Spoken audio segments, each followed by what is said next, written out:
and at 7 o'clock. Before we get started, I get to read something to everyone here. Because we're doing Zoom and it's a remote public hearing, we have a standards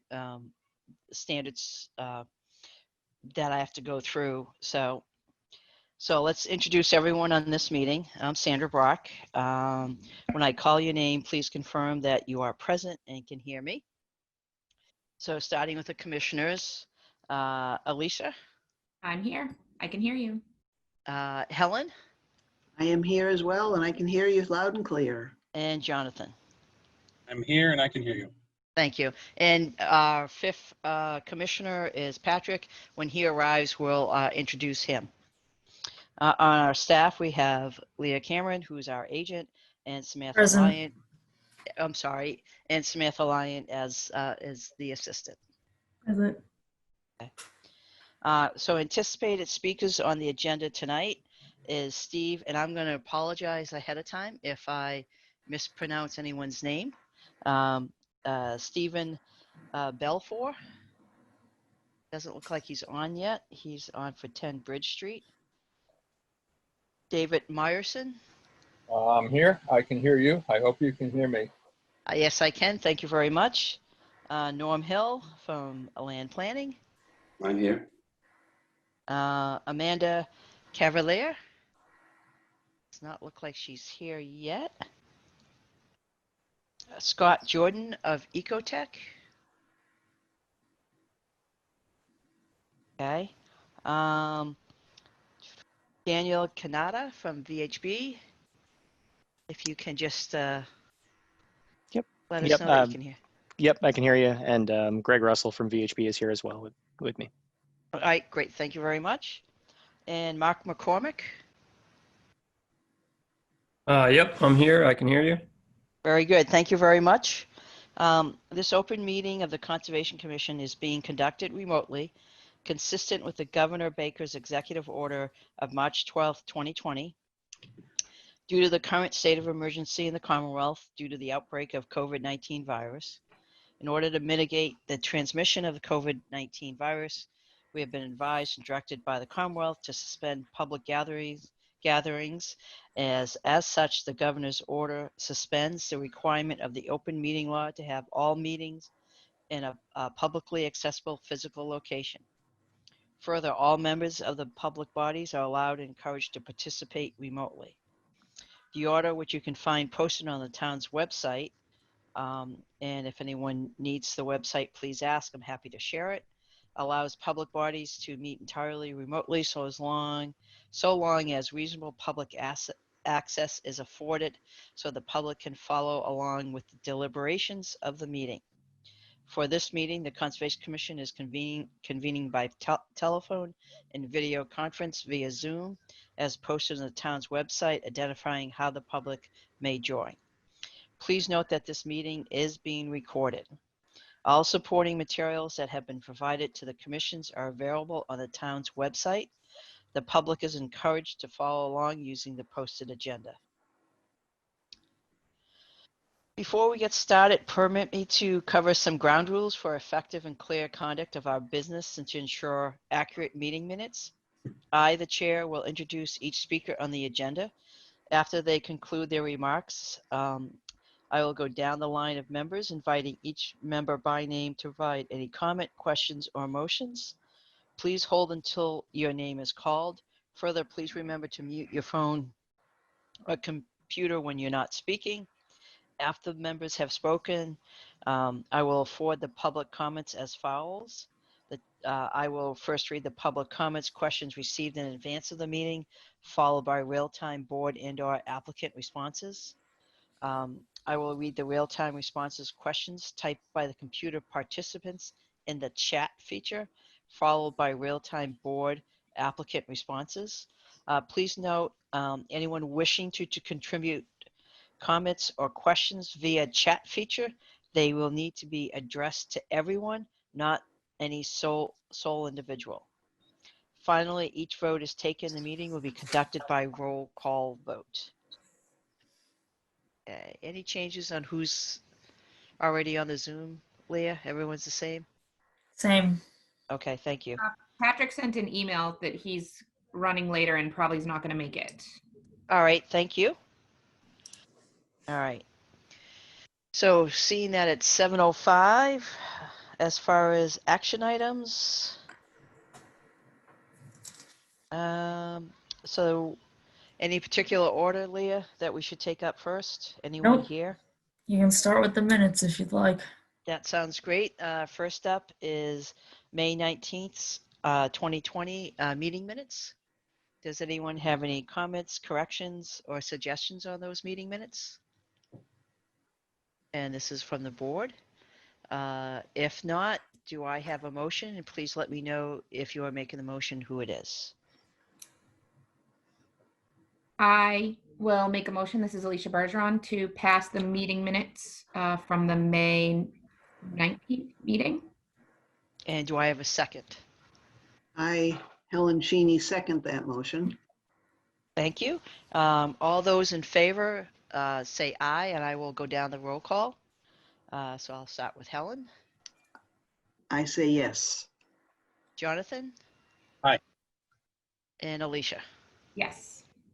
And I am also yes, and carries unanimously as Patrick isn't here. Okay, request for certificate of compliance, 2 Stow Road. We can actually take all 4 as a batch. It's the 4 lots off of 140 that the town exercised the right to purchase under Chapter 61. Oh, okay. Before that happened, they got orders of conditions for single-family house lots, but those are no longer valid, so they just want to close them out. Oh, thank you very much for the clarification. So is there any discussions on 2 Stow Road, 163 Upton Street, 165 Upton Street, or 170 Upton Street by the commission? Seeing no discussion, if I could have a motion to approve the certificate of compliances for those 4 projects.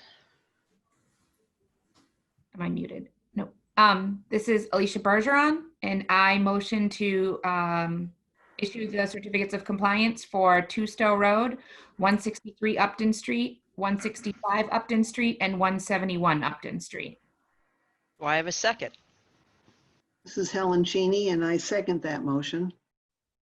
Thank you very much. I will now do a roll call to approve the certificate of compliance. Helen? My vote is yes. Jonathan?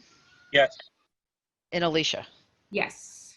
I am also yes, so it carries.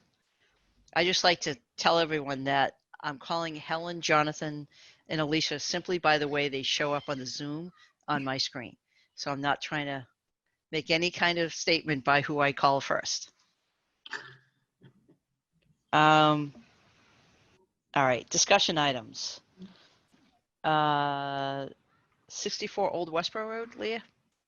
So that's the new DPW. If you give me 1 second, I can pull up what you guys have in front of you in my report. We had a condition requiring them to do infiltration testing of their stormwater infrastructure once it's installed. I've just had a lot of questions from their engineer about the logistics of that testing, so I wanted to run it by you guys. Just give me 1 second. I'm trying to find what I need to display here.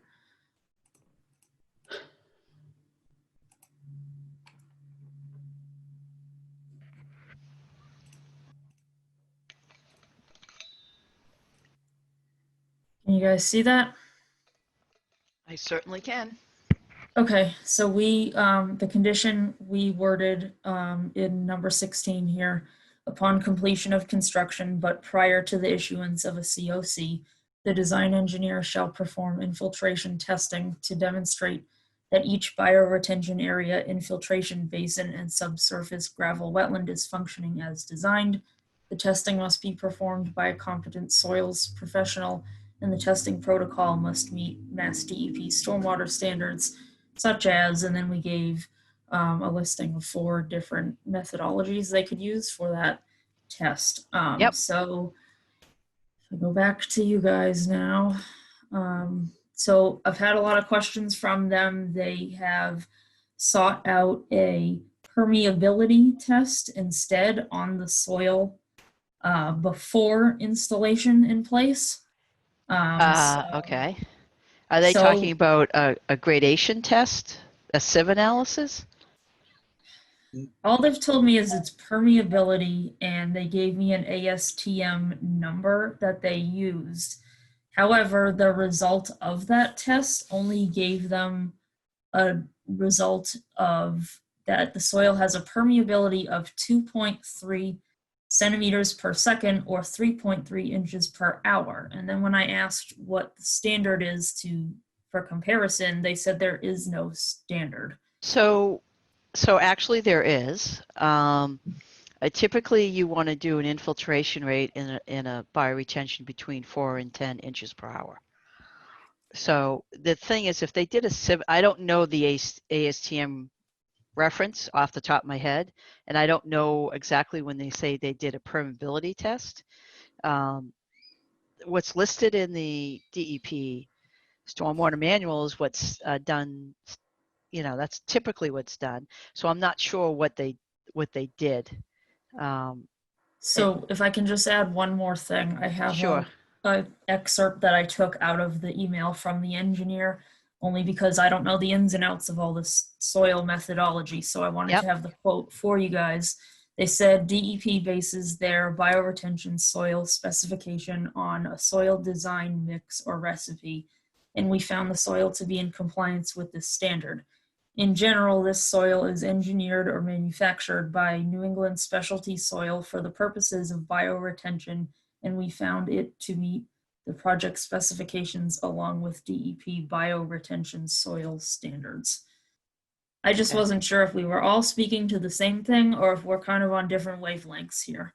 So I don't doubt that they bought a pre-mixed bioretention soil that meets the state standards. But if you go in with even a very good bioretention mix and you go in and you compact it, you will not get an infiltration rate that you need. You can't compact bioretention soils because you lose the infiltration. It's meant to be placed and not compacted. And again, So hence the request for it to be tested post-installation, right? to be tested in the field, because that's Yep. the whole idea is, and whether you use a double ring or the GALF or whatever, it's pretty straightforward. It's especially for bioretention that's loosely put in. It's so I don't know if they're just I don't know the ASTM reference that they're talking about, and why they just didn't use one of the approved testing methods. They said they couldn't find a lab to do any of those. I sent them the list several times, even though it appears right in their permit. So as far as labs, most civil engineering companies do do at least one or two of those tests. Okay. I guess I don't know. There's lots of testing companies out there that do that. I mean, it's not an uncommon test. Is this their civil that's providing these comments, or do they have a geotech? I'm trying to think of who it was. Geotechs do certain types of they do the falling head and they do a few of the others. But with bioretention, you typically want to do the GELF or the double ring infiltrometer. I believe so far I've only been talking to their engineer. It's just escaping me who it is over there Okay. off the top of my head. Yeah, there's lots of places that, there's lots of companies that do that. I mean, whether it's geotech, I know that I've worked with a bunch of geotechs that do the double ring infiltrometer, that do the GELF. I mean, they're more controlled perk tests with with guidelines. It's Okay, not. so so I think they were kind of wondering if this was satisfactory to meet that condition, and then they're all set, versus no, this still holds. We're still going to need this afterwards. So I will tell them the latter. Yeah, because I mean, if they've got the soil approved because it's the right soil, that's great. But to doing a lab test, it doesn't. It's usually done in the, after it's constructed, and it's pretty straightforward. Okay. Um, I just wanted to make sure I wasn't missing anything. no. I mean, let me know if you need if you have any other questions on it, or if they need to reach out to someone who does it. Okay. Okay. Now it's 7:15. All right. Now we get the fun starts. Public hearings. Oh, good. Okay. So for the 7:15 public hearing, I'll read open it pursuant to the Massachusetts Wetlands Protection Act. The Grafton Conservation Commission will hold a public hearing to act upon a notice of intent for construction of 3 residential buildings at 23 Prentice Street in Grafton. The applicant has requested a continuance. Is anyone here for that, or? Nope. Okay, so as I had stated, the applicant's requested a continuance. Do I have a motion to continue to the July 21st meeting? This is Alicia Bergeron. I make a motion to continue the hearing for 23 Prentice Street to the July 21st meeting. Do I have a second? This is Helen Cheney, and I second that motion. Okay. I'll do a roll call. Helen, how do you vote? I vote yes. And John? Yes. And Alicia? Yes. And I am also yes. Motion passes. Okay, the next hearing cannot start till 7:30. Let's go back to action items, discussion items. So 9 is Leah. So 9 Rodnick Street. Yep. So let me just pull up another visual for you guys. Norman Hill, were you looking to speak to this evening? Yes, if I could. Okay. Good Give me evening to. 1 second. No, you can go ahead. I just need a second to pull it up. Sorry. Sure. Good evening to each of you. So the Rybacks, you were kind enough to grant them an order of conditions so they can start the construction of their new home. And this lot, as you recall, has a lot of riverfront on it. They're right on the Quinsigamon River. And they were very grateful for your order of conditions, but condition number 10 is difficult to understand. And if our interpretation is correct, we'd like you to consider to revising condition number 10.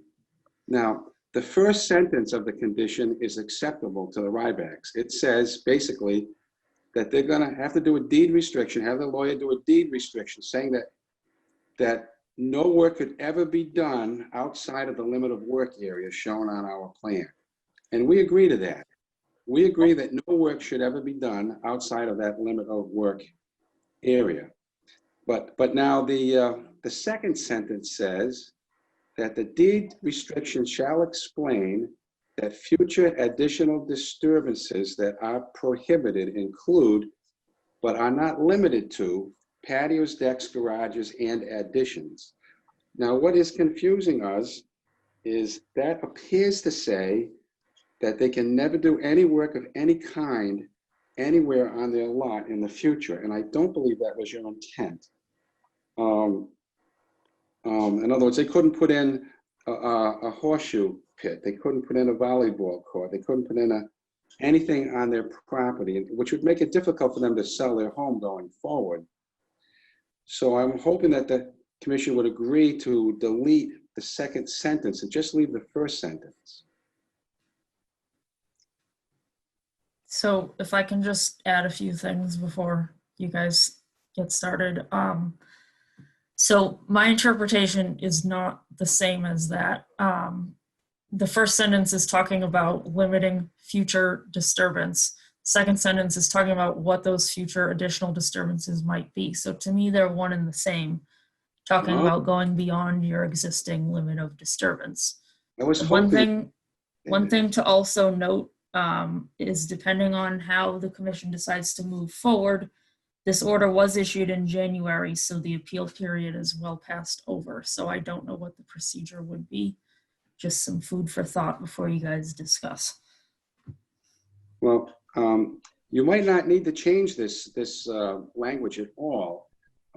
So what you're saying is when it says that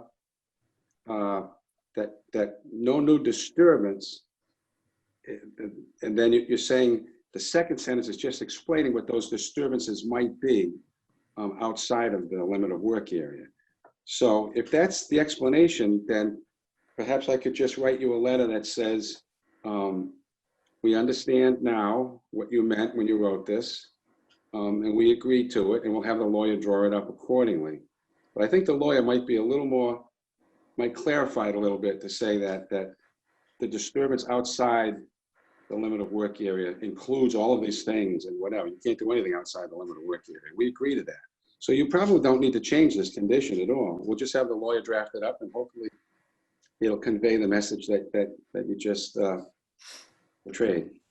So I'll just check with the commissioners. I mean, that's how I read it, that, you know, if the whole idea is to whatever the limit of work is, that's it. That's, you know, that's the bite out of the apple for the riverfront, and you can't expand it any further. And then the second sentence is associated with that to say, you know, these are the type of disturbances that we're talking about. So I think unless anyone has a different interpretation of that, I think we can put it in the minutes. And if you follow up the letter, that's all we need to do. I don't think we need to change anything. Thank you. All right. Does anyone else on, so I'll just go quickly and do a quick roll call and let me know if anyone has a different opinion. So Helen, are you, do you agree with the interpretation just stated? I do agree. I think that's just an example further down the, further down the road. I agree with the verbiage as interpreted. Thank you. John, what do you think? Same thing, I agree. I think it's pretty clear as written. It's just giving examples. I think that's clear. Okay, and Alicia? I agree also.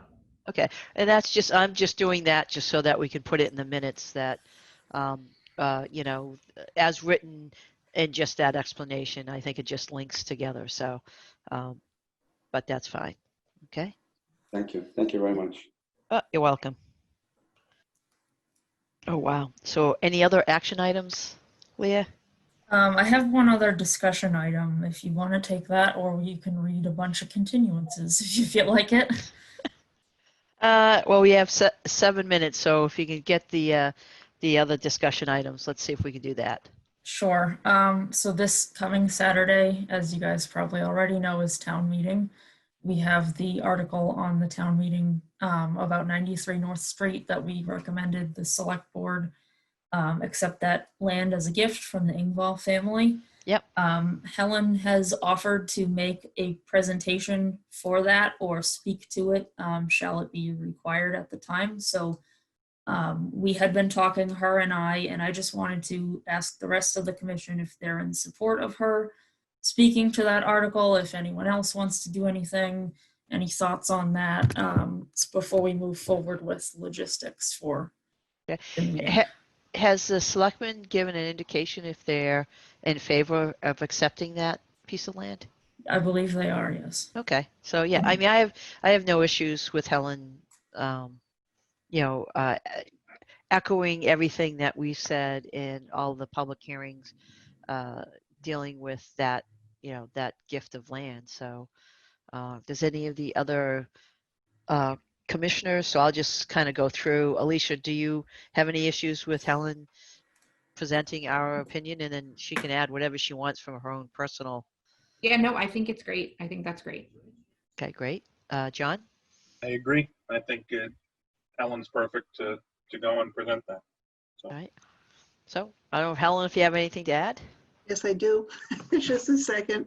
I just I just want to make clear to the commission that it was reported to me that the Ingvalls have requested me to do this. I didn't volunteer. I wasn't in the front lines. I am flattered, honored, and I want to speak on the behalf of the Conservation Commission and report our findings and convey to the selectmen that, you know, we are in favor of this, and express to them that what a wonderful donation this is. And that's about where it ends. But I didn't want to accept this knowing that, not knowing, I should say, the protocol that I have to follow and respectfully follow. And if, Sandra, if you being the chair wished to take my place, I certainly would not be at all offended in any way. It's just that the Ingvalls asked Rob Aberg, the president of the Land Trust, and then Rob Aberg contacted me.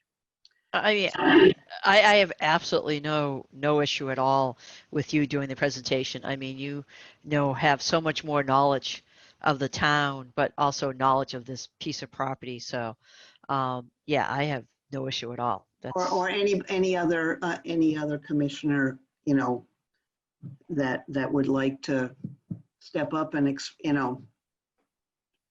do this. I just don't want to step on anybody's toes. I'm flattered that the Ingvalls have asked me to do it, but understandably that I'm like the new kid on the block, so I can humbly. You may be the new kid on the block as far as a conservation commission, but you have you know, great experience in the town and personal knowledge of it. So I certainly don't. I appreciate the fact of what you bring to the commission, and you know, part of that's the knowledge of the town. So well, thank you. Okay, that's great. Well, all right, then thank you, and I will make the commission proud. So if this whole town meeting gets underway and actually gets executed, I mean, it's a perfect plan, but you know, best laid plans of mice and men. I certainly hope it does go down, but yeah. Meeting? It's a town meeting this Saturday, starting at 9-ish, I think. Have to double check the times right, and physically down at the high school. Oh, okay. So it'll be, yeah, they're doing social distancing. They'll be in the high school. And yeah, so there'll be, you know, certain seats in the gymnasium or the auditorium, and everyone else will be in the football field, all spread out. So they're being pretty creative, trying to, yes, you know, hold the to actually hold the town meeting and give people the opportunity in a thoughtful, safe way to participate. So it's, you know. And we'll all have wristbands for voting purposes, not clickers, as I am told. Yep. Which Yeah, the wristbands. Yeah, the wristbands are all about identifying who the registered voters are. Yeah. So if I can just add, Helen, you and I Yeah. will talk throughout the rest of the week to get you coordinated on any details you need to know. If there's any documents or anything you need from me, let me know, and Okay. you and I will be talking Fantastic. throughout the rest of the week. Super. Thank you very much, Leah. Yep.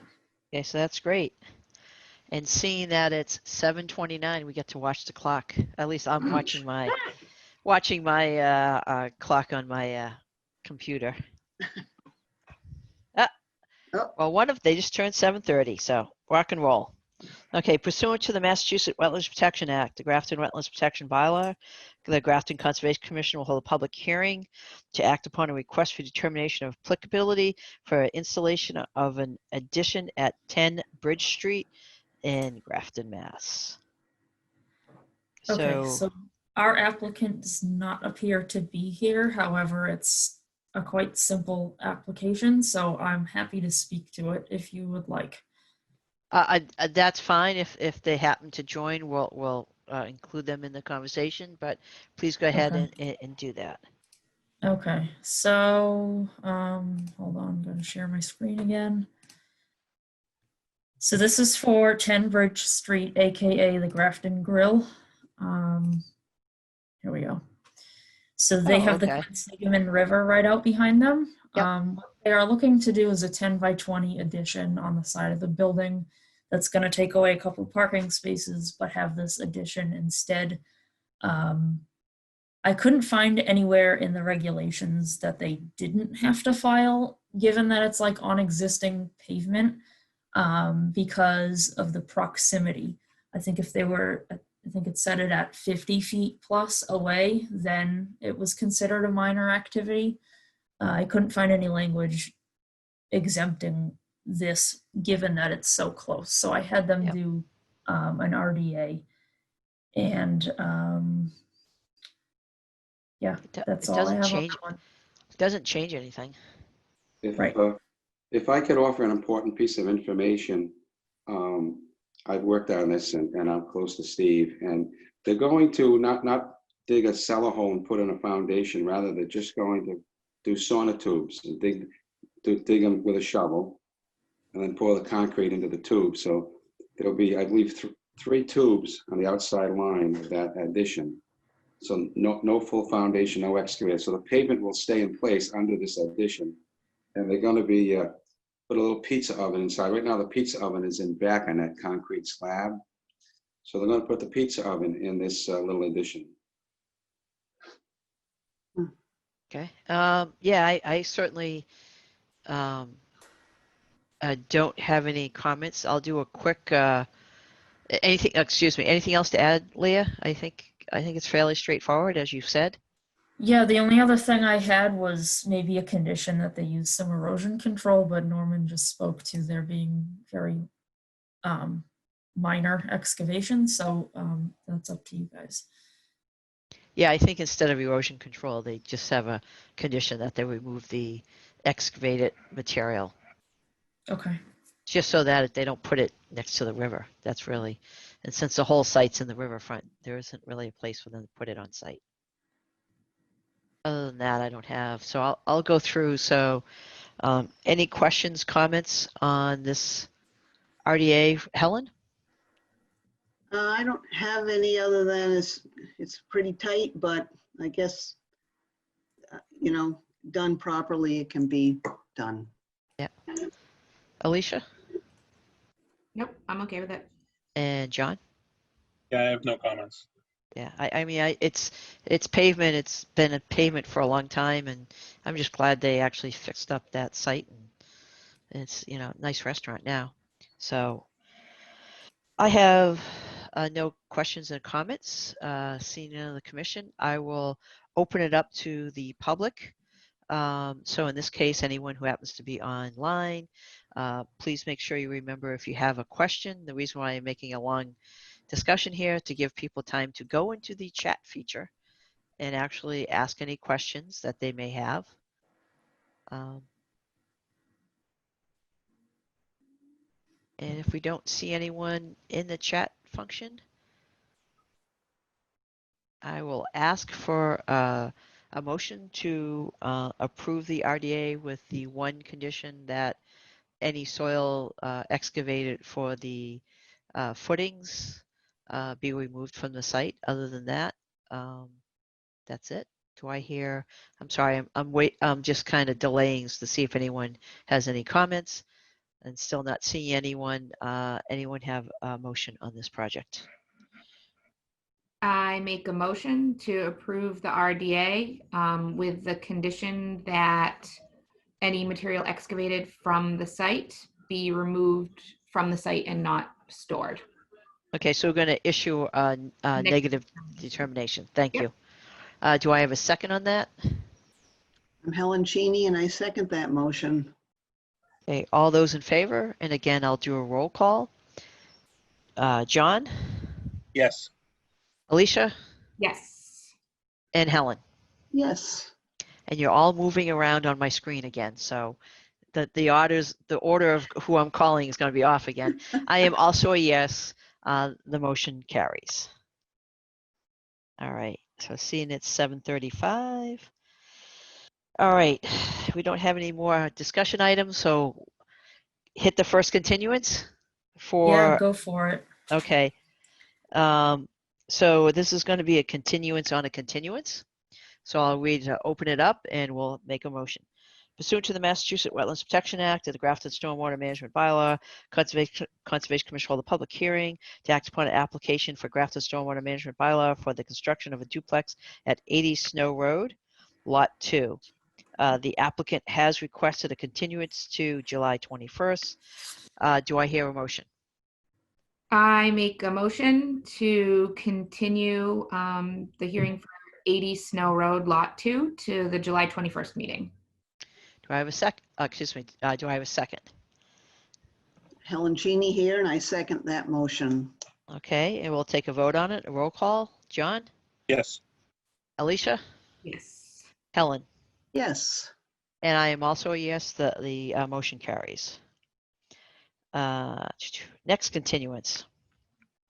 Pursuant to the Massachusetts Wetlands Protection Act and the Grafton Stormwater Management Bylaw, the Grafton Conservation will hold a public hearing to act upon an application for Grafton Stormwater Management Bylaw permit for the construction of a duplex at 80 Snow Road.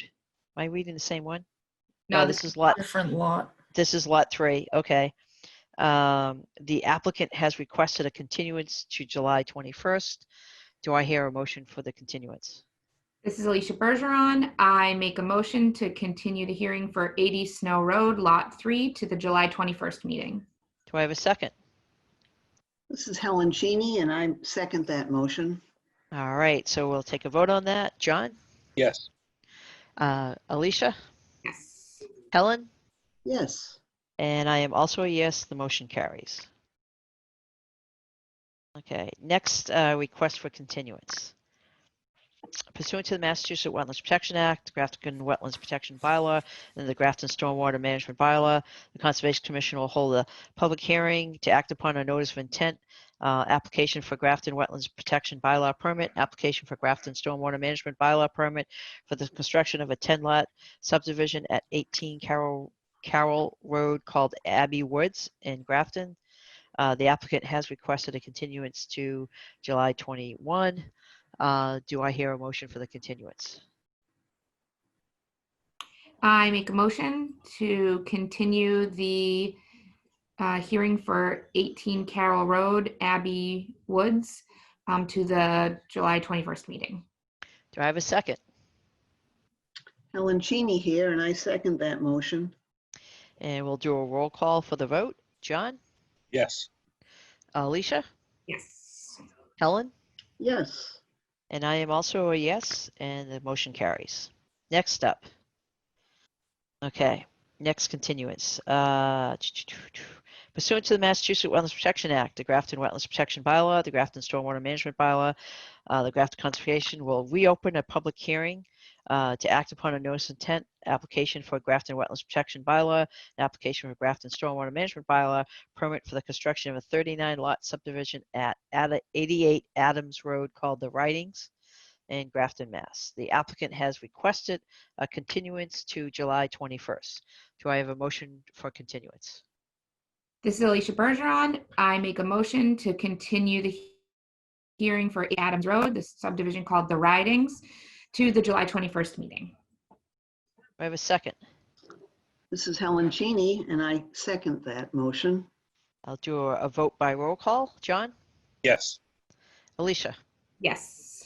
Helen? Yes. And I am also a yes. The motion carries. Okay, so we skip over the next one. Geez, we're doing good here. It's 7:39. Okay, next continuance. Pursuant to the Massachusetts Wetlands Protection Act and the Grafton Wetlands Protection Bylaw, the Grafton Conservation Commission will hold a public hearing to act upon an abbreviated notice of resource area delineation and request for determination of applicability for the delineation of resource areas at 124 Ware North Street and 73 Ware Old Westboro Road in Grafton, Mass. The applicant has requested a continuance to July 21st. Do I have a motion? This is Alicia Bergeron. I make a motion to continue the hearing for 124 Rear North Street and 73 Rear Old Westboro Road to the July 21st meeting. Do I have a second? Helen Cheney here, and I second that motion. And we'll take a vote by roll call. John, Yes. Alicia, Yes. Helen, Yes. and I am also a yes. The motion carries. Okay, next one. Pursuant to the Massachusetts Wetlands Protection Act and the Grafton Wetlands Protection Bylaw, the Grafton Conservation Commission will hold a public hearing to act upon a notice of intent and application for Grafton Wetlands Protection Bylaw permit for the construction of a single-family home at 21 Meadowbrook Road in Grafton, Mass. The applicant has requested a continuance to July 21st. Do I hear a motion? This is Alicia Bergeron. I make a motion to continue the hearing for 21 Meadowbrook Road to the July 21st meeting. Do I have a second? This is Helen Cheney, and I second that motion. Okay, and we'll take a vote by roll call. John, Yes. Alicia, Yes. Helen, Yes. and I am also a yes. The motion carries. Are we done with all the continuances? Mhm. Yes, and I actually have a suggestion as to what we might be able to fit into 4 minutes. Okay. Route 122 Main Street. It's third from the last under public Oh, hearings. gotcha. Yep. Mhm. So this is the one that last time we were just waiting on confirmation that all the abutters were notified because it was a massive linear project. And we have confirmed that they have been. So if you'd Okay. like to reopen that, and then we can take care of them. Happy to do that.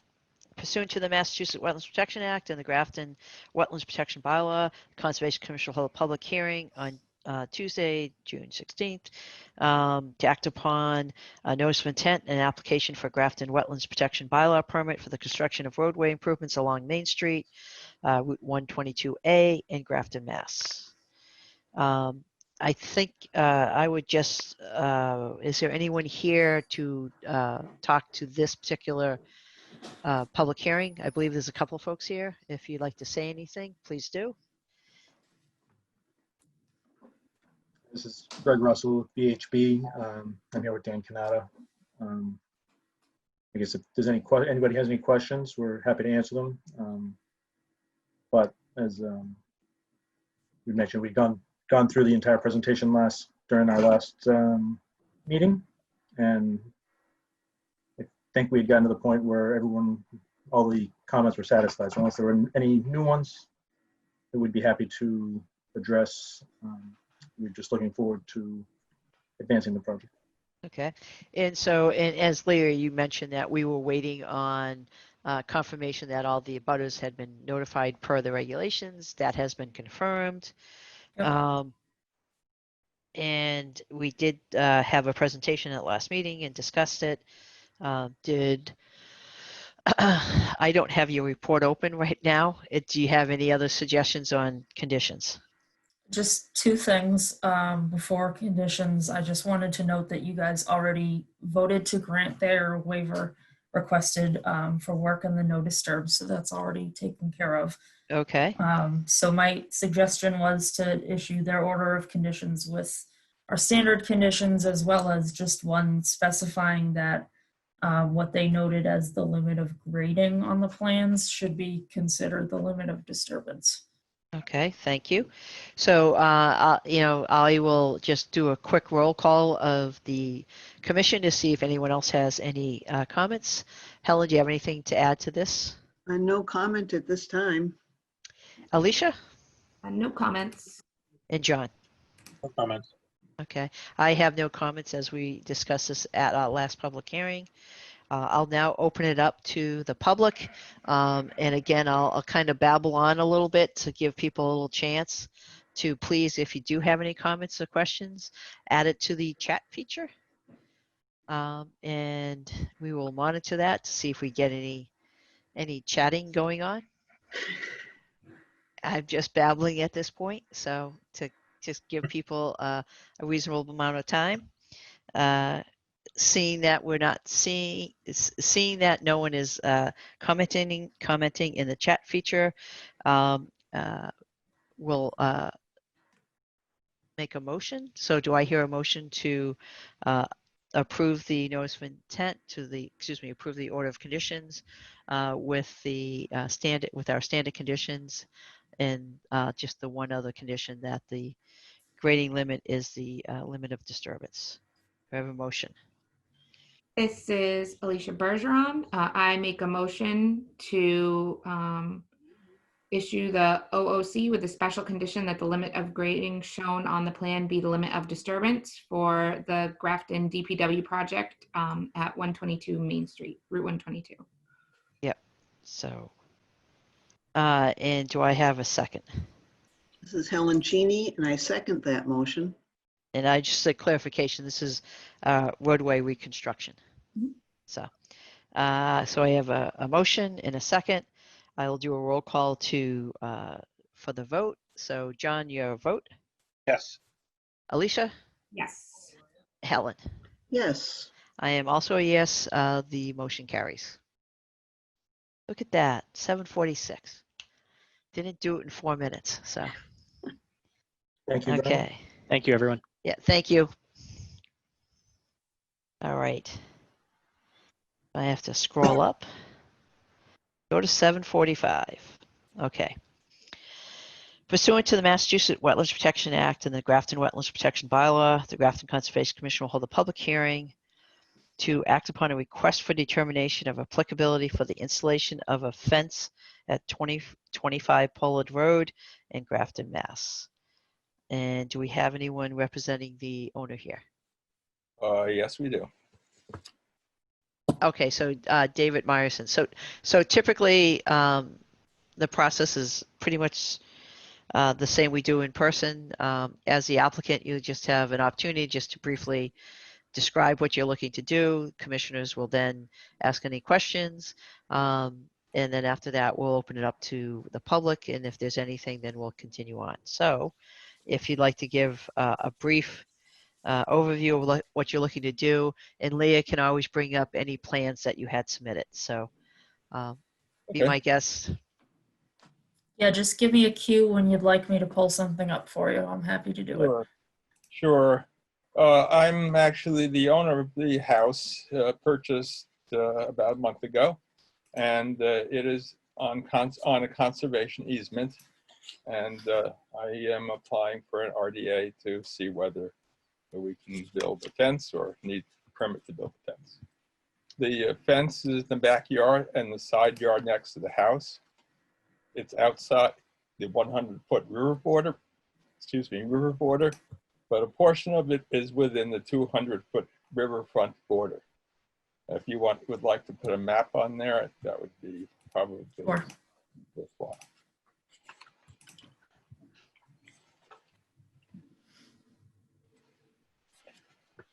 Okay.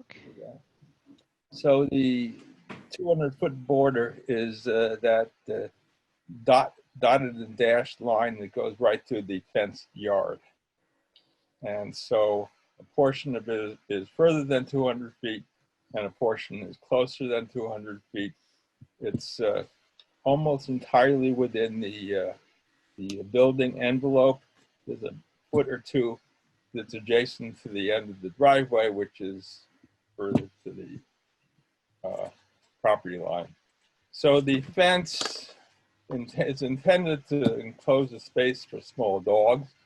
And I tried to figure out what I can do with minimal impact on the conservation easement. And if I'm able to do a interrupted picket fence so the water can drain underneath it easily, I will. I'm not sure because the smallest dog is a pound. 5-pound Papillon can squeeze under anything 2 inches. So I'm not sure that I could make it an interrupted fence, but I don't think it will have too much impact on the wildlife.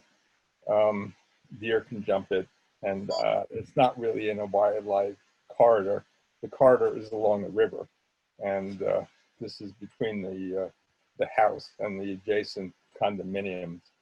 I inquired what the fence ought to be made of, and the the fence will be professionally installed on native natural red cedar without the use of preservatives, so that it won't impact the conservation zone.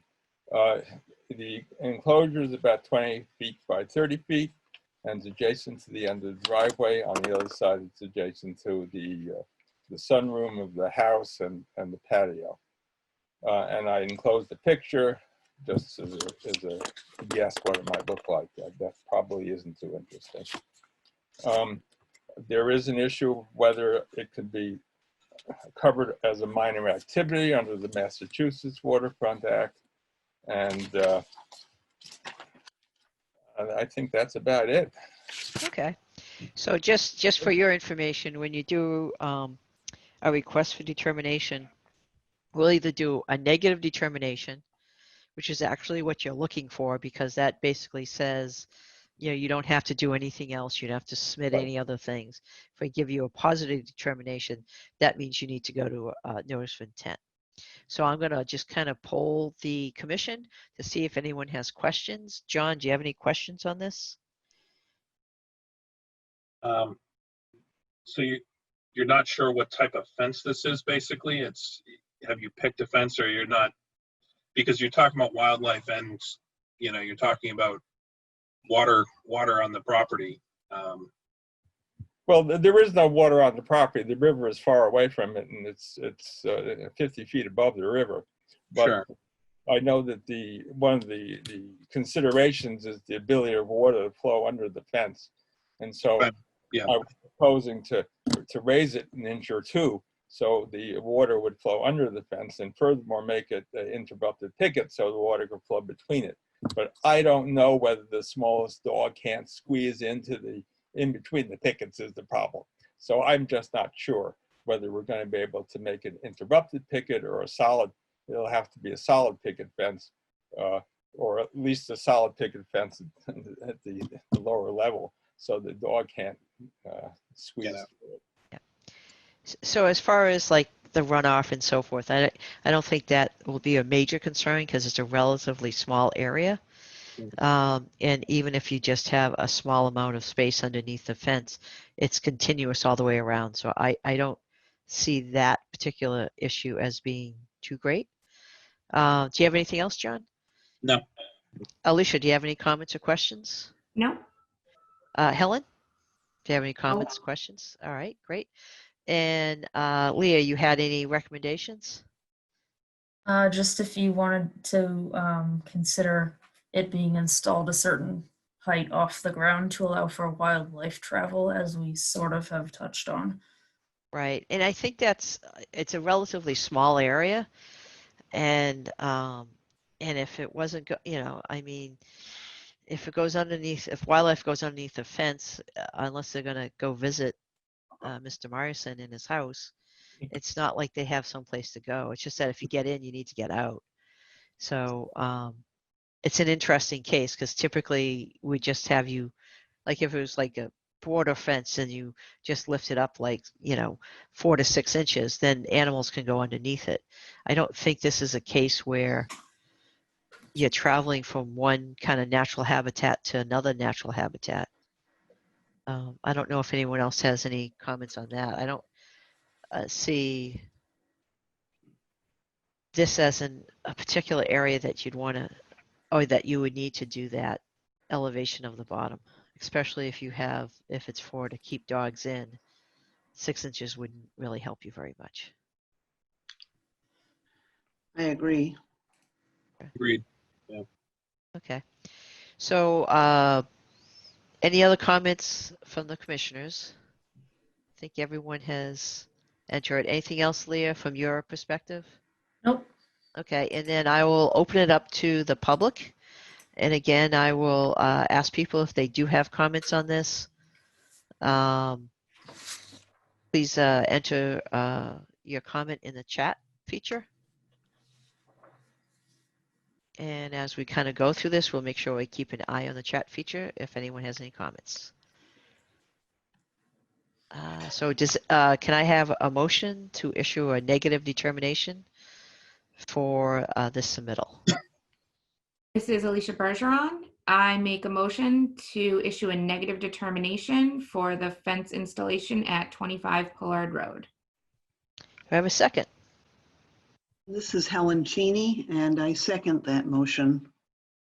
And I will do a vote by roll call. John? Yes. Alicia? Yes. Helen? Yes. I am also a yes. So, Mr. Morrison, that just basically means you are pretty much done with the public hearing process. You can just contact Leah about getting the paperwork that we issued a negative determination.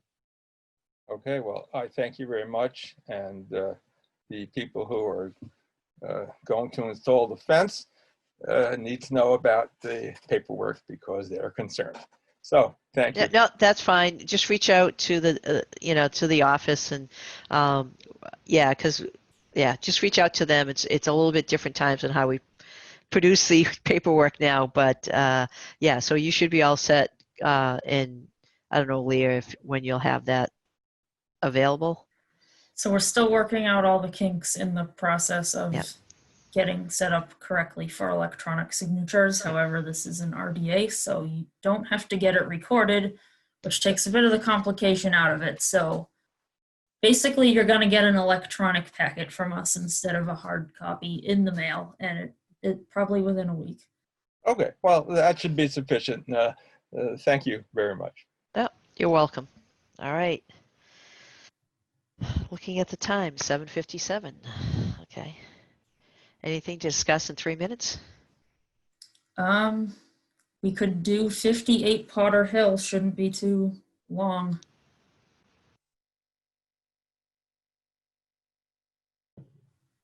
Okay. Pursuant to the Massachusetts Wetlands Protection Act and the Grafton Wetlands Protection Bylaw, Conservation Commission will hold a public hearing to act upon a notice of intent and application for Grafton Wetlands Protection Bylaw permit for the construction of an in-ground pool at 58 Potter Hill Road. And do we have someone from the applicant here for that?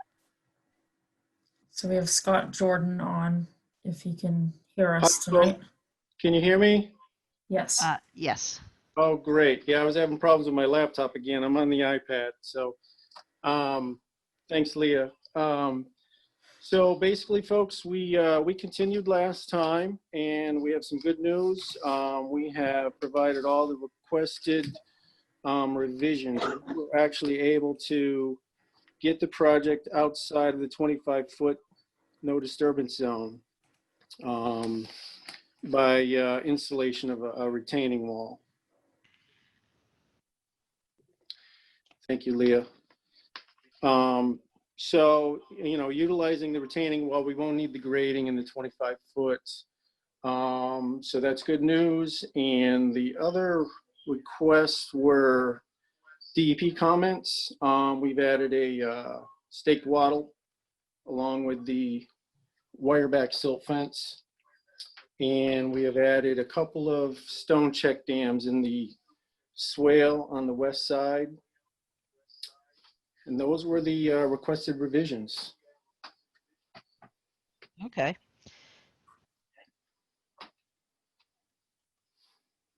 All right, so I'll do a quick poll of the commission to see if they have any questions.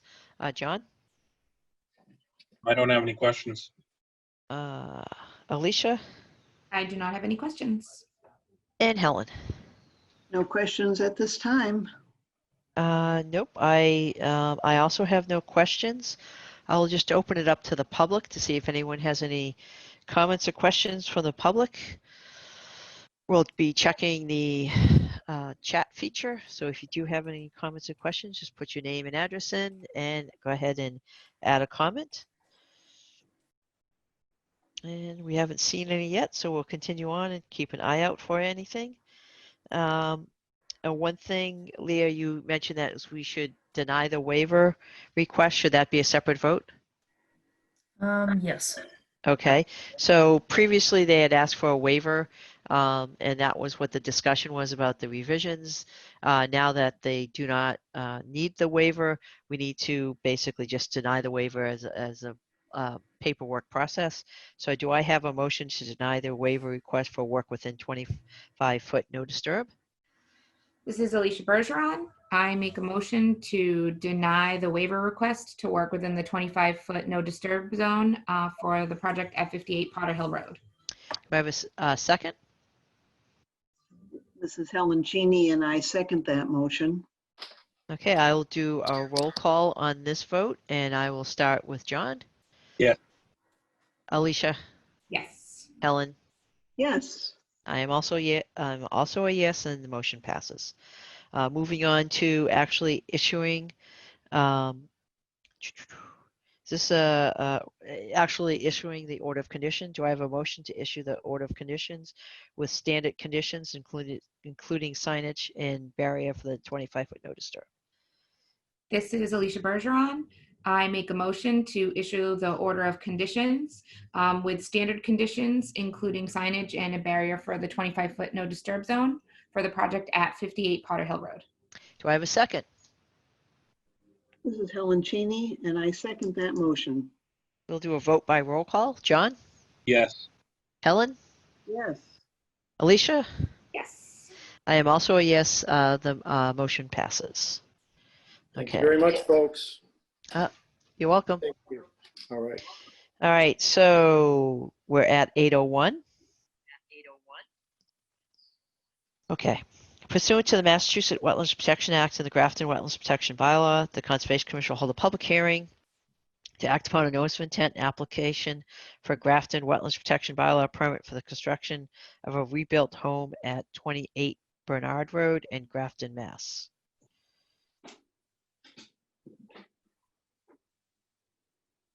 All right. Do we have anyone from the applicant here? Yes, good evening. This is Norman Hill from Land Planning. Go for it, Norman. Okay, good evening. So our client, Brian Zonia, he owns a home on a small lot, and it's on the Quinsigamon River just before it comes into the lake. Here's a picture of the lot here. The lot is about 50 feet wide and about 80 feet deep. So there's an existing house there, but the house is in terrible condition. And what they would like to do is knock the house down and build a new home exactly in the same location. But the new home would be 30 square feet larger. Because the existing home was a series of additions, and the last addition out back sort of was a little more narrow than the rest of the house. And they'd like their house to be a perfect rectangle. So they're asking to add 30 square feet in the back right edge of the house. But essentially, it's the same house in the same location. We're going to install a couple of quick 4 infiltrators to handle all of the roof runoff. Currently, there's no infiltrators for the existing house and existing gutters. But this would be an improvement in that regard. And we're proposing siltation controls down the 2 sides and across the back. And we ask the commission to approve this project. Sure. As far as just the, I'll just start with a couple of quick questions. As far as the existing site, and so they're taking the house down, the patio's existing, and they're not doing anything with the patio. Correct. And same thing with the shed. Correct. Okay. And okay. And the driveway staying the same, and the Correct. patio out front is staying the same. Correct. And so the only thing that's happening is in the existing building, there's a little jut in towards the end of the building, and it wasn't squared off. Correct. Okay. Leah, do you have an aerial of the site just to? Yeah. So if we zoom out a bit, they're kind of behind the lake. Right here. Okay. Yeah, it is all riverfront. That part of the river is an impoundment, but you can see the movement of the river going by. It has riverbanks, so it's definitely all in the riverfront zone. Okay.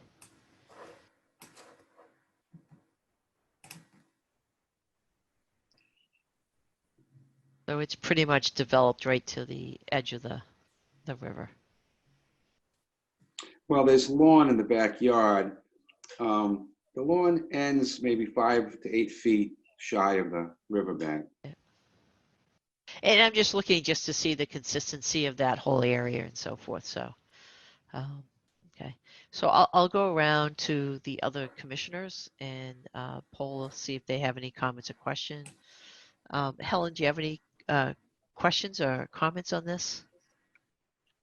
Just curious, the established house, does that lot have town water and town septic, or is that? It's on town sewer and town water, yes.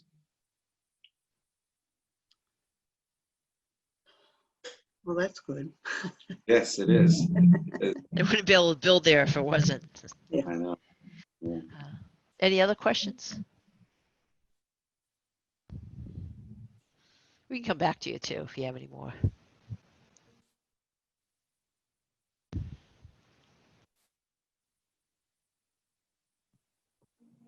So I have a couple things I can add. Sure. One is with it being riverfront, that triggers the need for an alternatives analysis.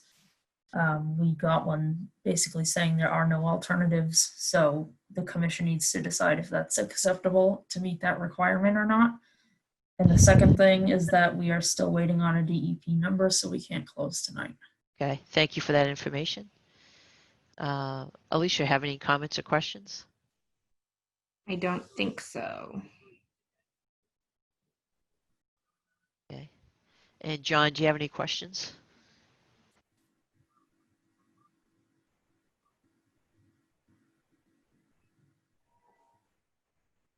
Okay. Oops, I'm sorry, did you hear me, John? Do you have any questions? Questions or comments? Okay. And I mean,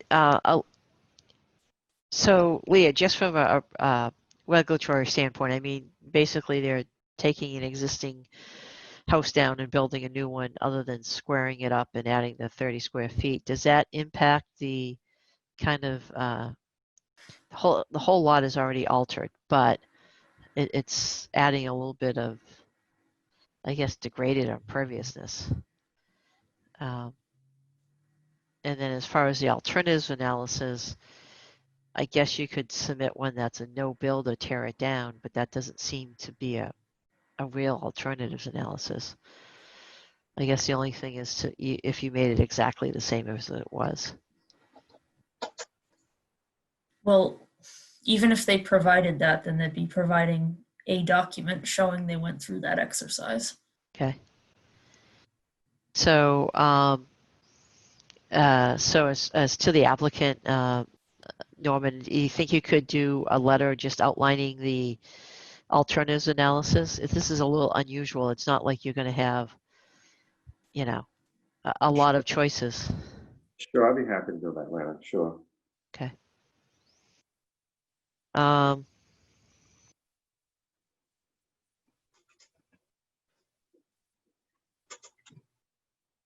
Okay, so we do not have a DEP number on this.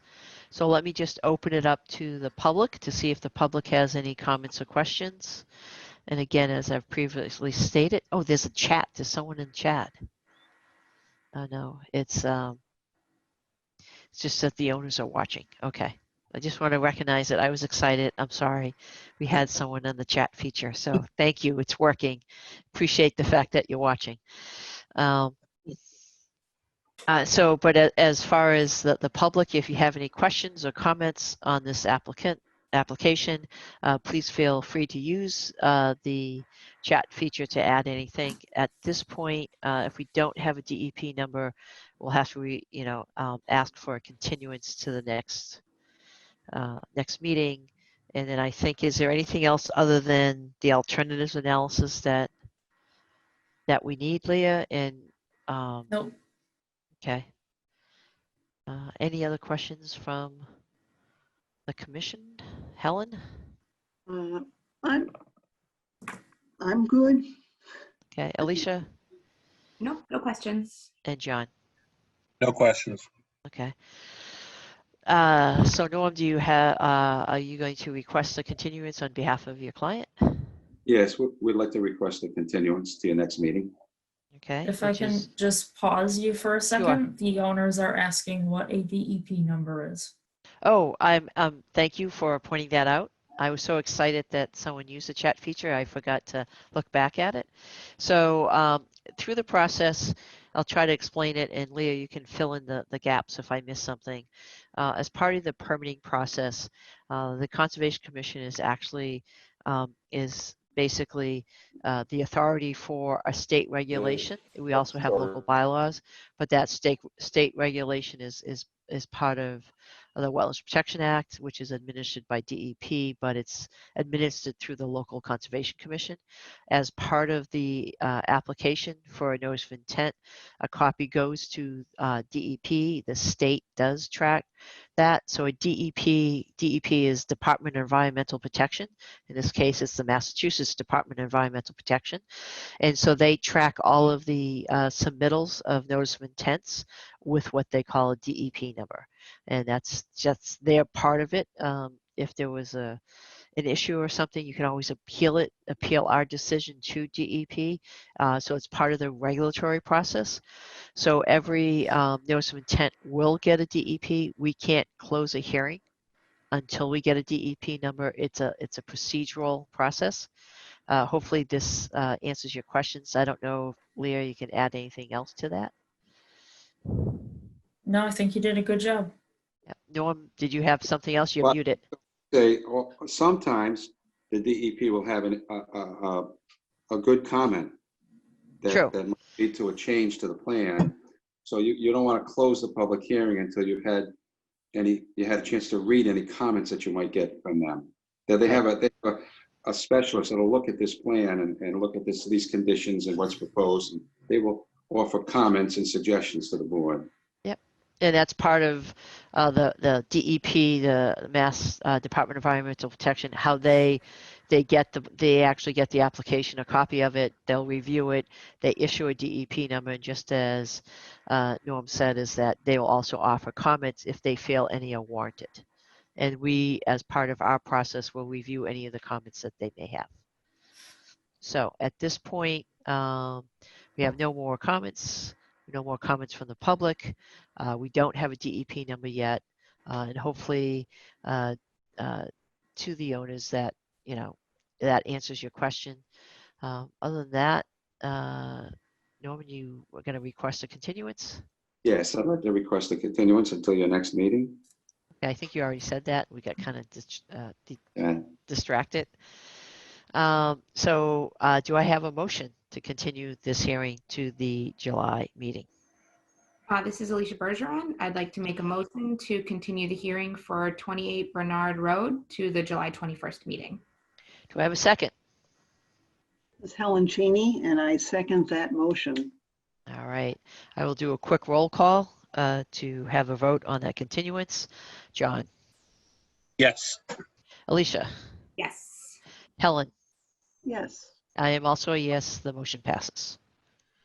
Thank you all for your time tonight. Everyone stay well. Thank you. Yeah, you too. Well, All right. So I have absolutely no idea what we have left to do.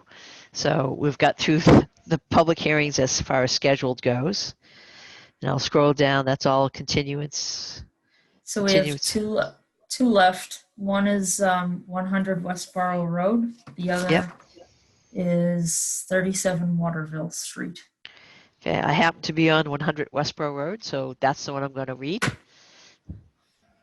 Pursuant to the Massachusetts Wetlands Protection Act and the Grafton Wetlands Protection Bylaw, Conservation Commission will hold a public hearing to act upon a notice of intent, application for Grafton Wetlands Protection Bylaw, and application for stormwater management bylaw for the construction of a mixed-use development at 100 Westboro Road in Grafton. And we have the applicant here. You have the representative for the applicant, Amanda Cavalieri with Garrier and Hownan. And the applicant is on under me as well. I don't know if they're allowed in or not. Can you see them on your screen? This is the D. Okay, yep.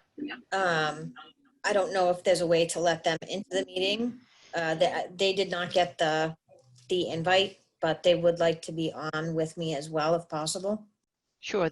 I guess there's a couple of ways. I don't know how it would work going through another computer like that. I don't know what the setup would be.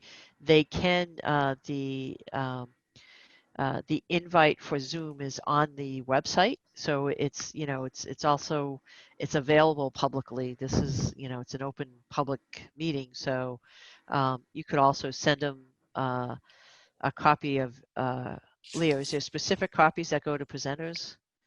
Yes, it's a different link that goes to panelists, and we try to keep it to one per hearing. Okay. If it works for them to turn on video and audio and the commission's acceptable to that, they can try. I don't know if it works with 2 logins. Yeah, I don't Oh, have a, there he is. okay. I certainly don't have a problem doing it. It's just, yeah. And again, a lot of the things that we do around Zoom and trying to have an orderly meeting and try to still do business while we're all, in this situation, in this emergency, and trying to deal with being on remote instead of being in person. Okay. Understood. And we just wanted to give him the opportunity in case he wanted to speak or add anything that I missed. Okay. Great. Again, And you can, it's please do your presentation, and you can check with Leah as far as any kind of plans or anything else that you want to present. sure. So again, Amanda Cavalieri with Garrier and Howland, here on behalf of DNF Alfonso Builders. Dominic Alfonso, the applicant, is on with me. It's been a while since we've been back in front of the commission. We had awaited comments from the peer reviewer in the town, which we have received from March, and we've addressed those comments. We did just get a letter back from Graves late this afternoon regarding the Conservation Commission peer review comments and responses that we had sent over. So just a little bit of a background is that we had submitted the plans.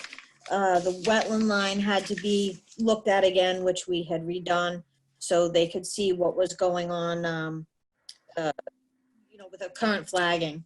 But based on Graves's comments, it looks like there's 3 outstanding ones that we would need to address, all minor. One was the electrical lines. We did not show proposed electrical lines. We did show existing out in the road, any overhead, but if you look at, trying to think, if you want to do the proposed site layout drawing, Leah, if you wouldn't mind. That's Yeah, sheet 3 of 13, Sure. just to get the site up.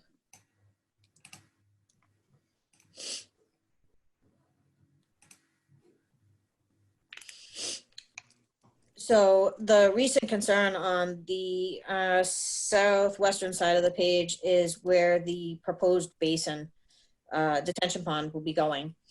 And at the request of Ecotech and I believe the conservation agent, we ended up having to go back out and just updating those flags, relocating those, and just looking at those buffer zones.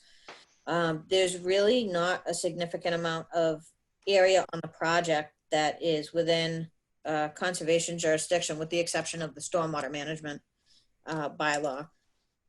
And the other question was contact units. Graves had asked for sizing calculations, which we have provided, and just need to move on either the proposed layout plan or the erosion or the detail sheet, which contact units go to which structure. So there's 2 water quality manhole units that are part of this project. They're outside of the wetland buffer zones, but they are part of the stormwater requirements. And then the last question that Graves had was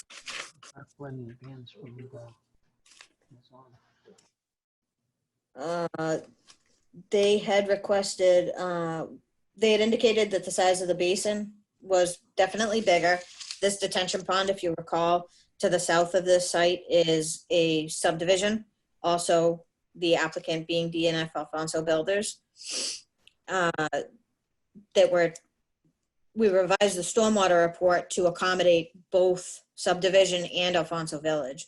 So calculations that were provided in the updated stormwater report take into account both developments that Graves looked at.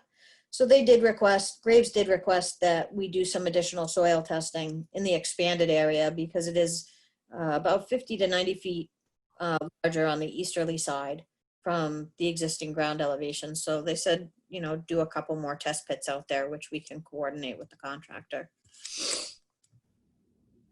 Other than that, it appears that from their peer review, and again, I don't know if you've had a chance to look at all of the response to our responses, but very minor changes to the plans for the final. Is that all you have? I think the last thing I wanted to look at was if you could go to the phasing plan, which is, which one is that?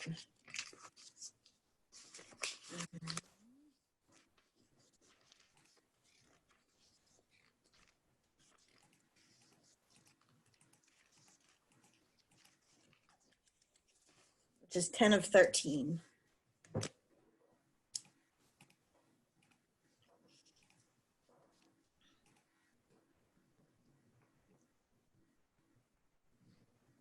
So as part of the phasing requirements for the Conservation Commission in relationship to the stormwater management permit that we would be required to get, we have a draft phasing plan that we're prepared to submit later this week that would show both the Alfonso Village and the subdivision combined as one project, more so to see an overall master plan for the phasing. And what we wanted to confirm with the Conservation Commission or discuss with the Conservation Commission is the approach that the projects are, because they're owned by the same applicant, and they will be required to, they need fill on the Alfonso Village side, on the mixed use development side, that the Alfonso Village would be the main area for stockpiling the material from the subdivision. So what we would be looking to do is to update the phasing plan and show the commission both projects together. And some of the areas may be over, I believe there's a requirement that you're not supposed to have over 5 acres open at one time. Is that correct? Yeah, that's correct. That's based on history of projects. Okay. And you know, there's some variation in that, but 5 acres is our guideline, and Okay. it's based on bad experiences. Okay. So I know some of the areas that were approved under the subdivision were over the 5 acres. And we would respectfully request the commission consider a master phasing plan that would be able to incorporate in excess of 5 acres with stormwater management control in place. Because as far as the subdivision goes, with the 46 lots, there is, they would need to do the roads first. And then we would be going to construct the detention pond, which is in Alfonso Village. So when I look at these two projects, because they're interdependent, Mhm. And I know they're owned by the same folks, it's less about the ownership and the fact they're very much interconnected between stormwater and between where the cuts and fills are going. So from a earth disturbance standpoint, it's one project. So having a master, you know, kind of phasing plan is what we'd be looking for. So that makes sense. As far as, you know, the 5 acres, that's a guideline. You know, it's like anything else. You got to demonstrate what you're going to do. And once we get close to 5 acres, we're going to have pretty strict requirements based on, our experience in town and having issues when people open up a large site without the proper controls. So as far as the phasing plan, present what you're going to do. The 5 acres is a rule of thumb for us. We need to see what the plan looks like and what makes sense and what doesn't. Okay, and what we're proposing is that the stormwater basin, or the proposed basin on Alfonso Village, will be constructed once the roads are cleared, the limit of clearing for the roadways, and Alfonso Village is opened up so they can put the utilities in, because under the first subdivision requirements, they were required to get Audrina and Brook in with utilities in so they could work on Institute Road, because they do need to lower that that portion of the road. So as long as the 5 acres is a rule of thumb and we can properly show on these plans for the master phasing, we can get that resolved. And again, it's again based on history and that's my cat walking by. um, and it's you have to demonstrate how you're going to do it. And again, it's based on not good experience. So, it's not to say we would never do more than 5 acres, but there's a reason behind the 5 acres. So make sure that whatever you present is well thought out.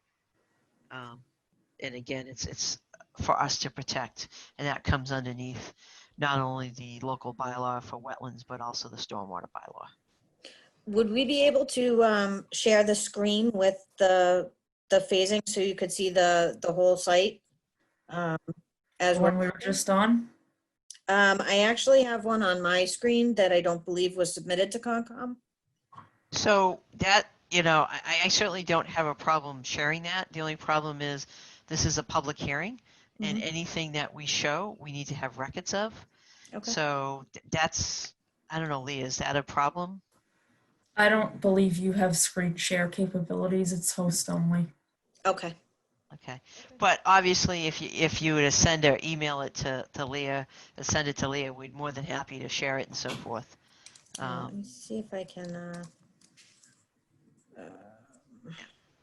So Leah, as far as the Graves peer review, I know we just got it today. Did you even have a chance to look at it, or have not? I have not looked at that. No. Okay. Is there anything else? We had some DEP comments. Let's see. One of their comments indicated that construction period sedimentation basins should not be situated at the proposed sites of permanent infiltration basins. So do you have on your plans that the infiltration basin will be used as sedimentation basin? It will be used as a sedimentation basin initially, and then it'll be cleaned out prior to going live with the completed. When you say cleaned out, what does that mean? The details on the plan, I believe we have a liner on the plan for the. Okay.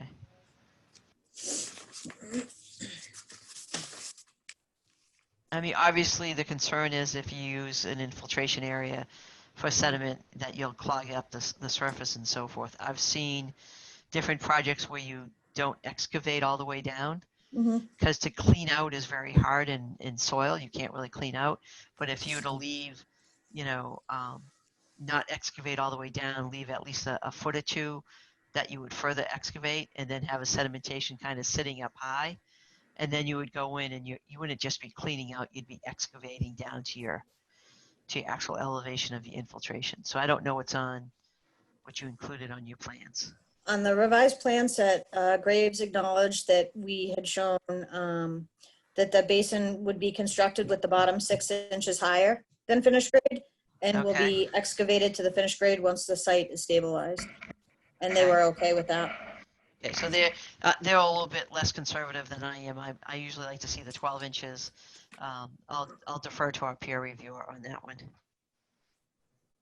Anything else, Leah, as far as things that we should discuss tonight. Are you going to have, what's your schedule to do the test pits? Right now, we don't have a schedule. Again, we just got comments back from Graves tonight, so we haven't had a chance to go over them Okay. Right. with our client. But I'm sure we could get those done sooner than later. Okay. I'm just trying to hit the things that we might be able to talk about. Yeah, we both are in the same situation that we haven't had an opportunity to review the peer review comment letter. So, Dominic, do you have anything to add that I've missed? No, I think you're doing a good job. It's like they said, like the retention area, we normally could leave it between 6 inches or a foot. You could go back after, dig it out again, and finish it up. It's normally how we've been doing. Going to be doing one in North Reach, same way. no, I don't have a problem with that. So, what I will do right now is I know where we're at, where we're still just got the peer review back, but I'm going to go around with the poll the commissioners, see what they have, if they have any comments or questions. So I'll start with Helen if you have any comments or questions.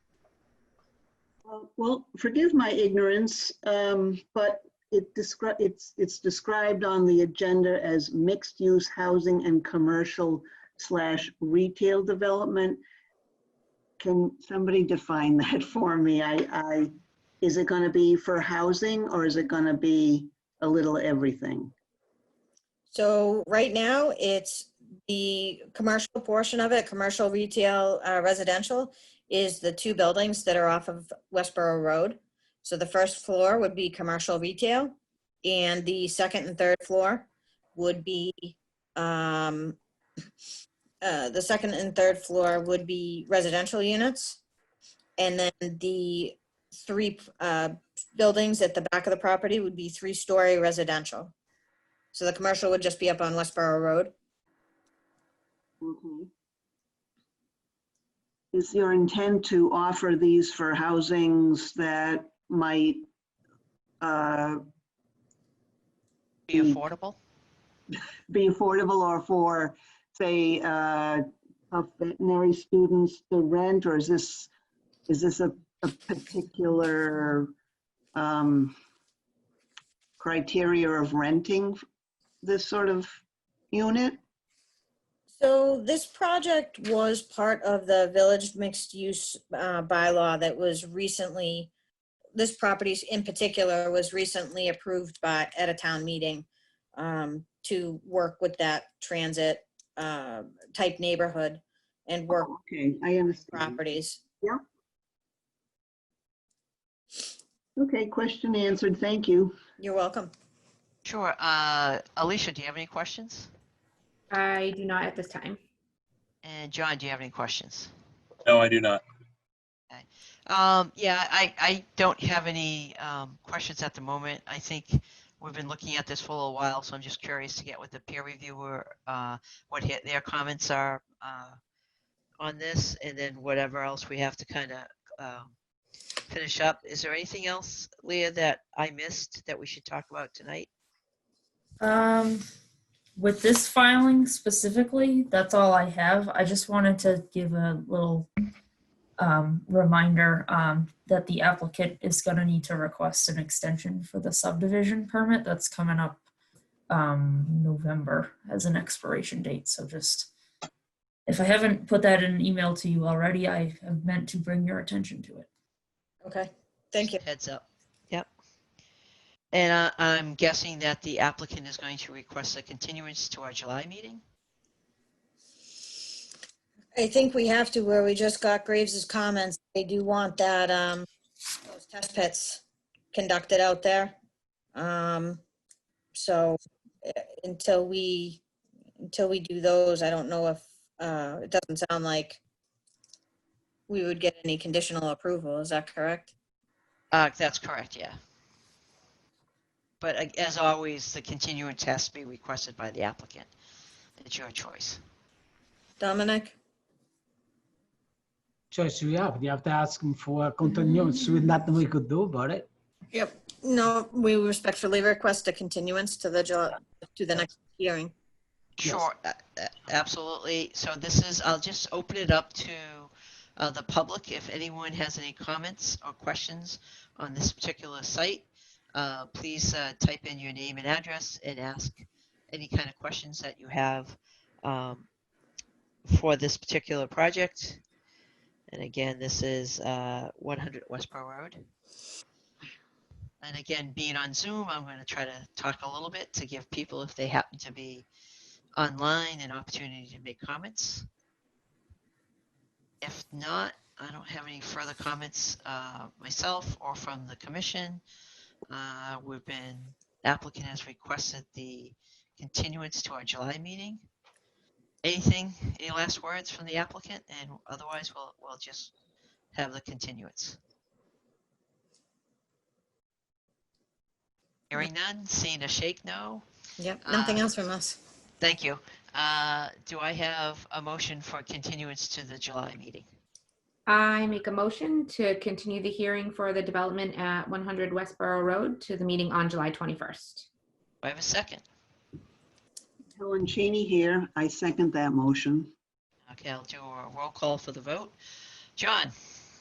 Yes. Alicia? And Helen? Yes. I am also a yes, the motion carries. So we'll see you in July. Thank you. All right. So Leah, the last one is 37 Waterville? Correct. Okay.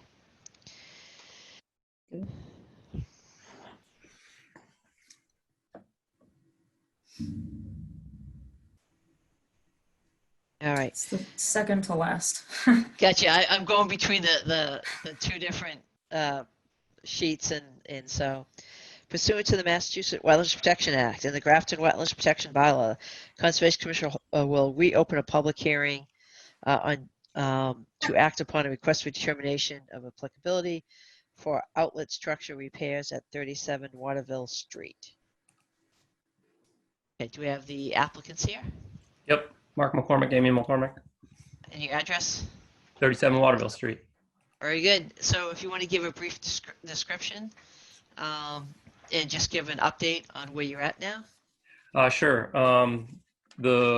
We had originally put through to Department of Conservation and Recreation RDA for a 253 permit.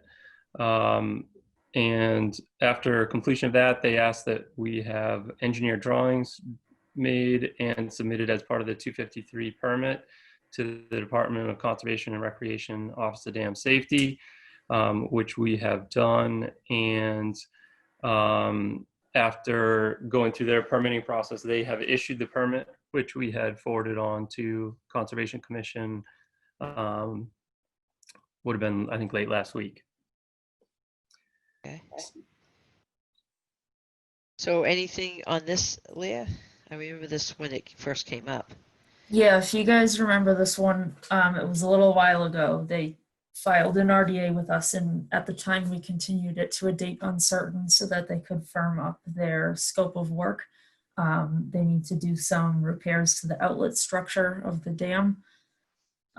So as Mark noted, they have applied with dam safety. We have a copy of the application and the permit that was issued, and I can show the plan. One second.